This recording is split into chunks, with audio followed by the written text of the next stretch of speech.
देखिए ये हमारा रियल नंबर है, रियल नंबर चैप्टर 1। जो हमने बोला अभी तक जितना हमने समझा है उसके बेस पे हम लोग इसी में से सारा हमारा टॉपिक है। बट वो जो मैंने आपको बताया वो इम्पॉर्टेंट टॉपिक्स अब हम करेंगे इसके एक्सरसाइज को सॉल्व। जैसे कि मैंने आपको वहाँ पे बताया कि हमें प्राइम फैक्टराइज करना है, तो हर एक को क्या करना है, हमें प्राइम फैक्टराइज फॉर्म में करना है। मैंने आपको पहले बता चुका है कि हमें प्राइम फैक्टराइजेशन कैसे करना है, तो उसको क्या करना है, हमें प्रोडक्ट ऑफ प्राइम फैक्टराइजेशन दिखाना है। क्लियर है? जो शॉर्ट फॉर्म में हम लोग लिखते हैं ना, अगर आप देखना चाहोगे बुक का एग्जाम्पल तो देखिए, प्राइम फैक्टराइजेशन ऑफ 96 एंड 404।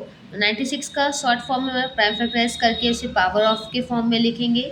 यहाँ पे भी हमारा फिर हम लोग एचसीएफ और एचसीएल फाइंड करने जानते हैं। इसमें सेकंड क्या है हम लोगों का, find LCM and HCF of the following pairs of integers and verify that LCM multiply HCF equals to product of two numbers।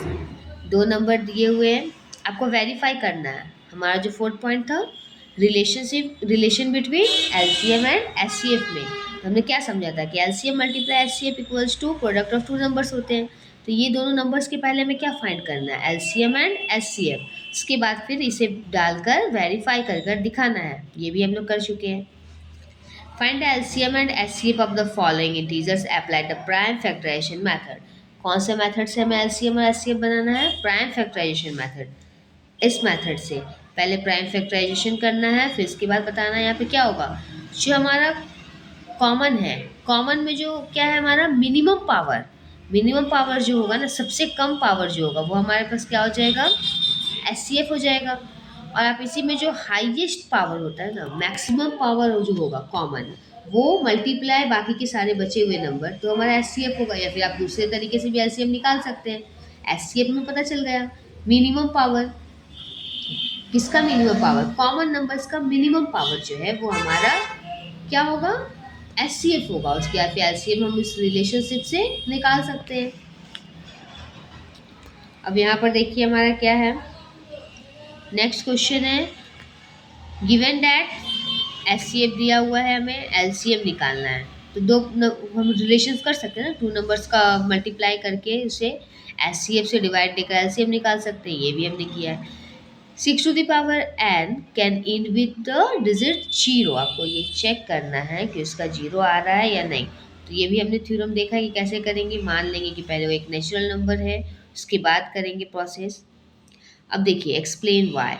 अब हम लोगों का क्या है, यहाँ से क्या है, दोनों को कॉमन निकालेंगे, उसके बाद फिर करेंगे। ये भी मैं आपको बताऊँ रही हूँ कि हमें बता चुकी हूँ कि कैसे हम लोग को इसमें कॉमन निकालना है। अगर 17 मल्टीप्लाई 11 मल्टीप्लाई 13 प्लस 13 है, तो यहाँ से 13 को कॉमन निकालिए। 13 कॉमन निकलेगा तो 7 मल्टीप्लाई 11 मल्टीप्लाई 1 प्लस 1 हो जाएगा।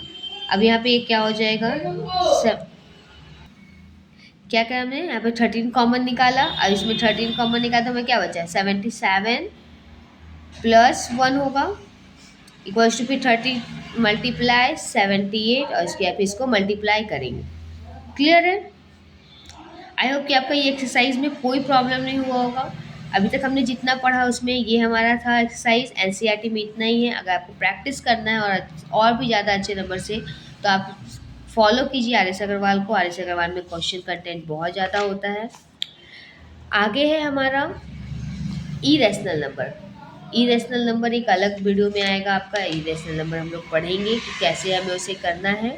इसमें एनसीईआरटी में ज़्यादा क्वेश्चंस नहीं है, बट हम लोग आर.एस. अग्रवाल में इसका क्वेश्चंस का यूज़ करेंगे। ओके।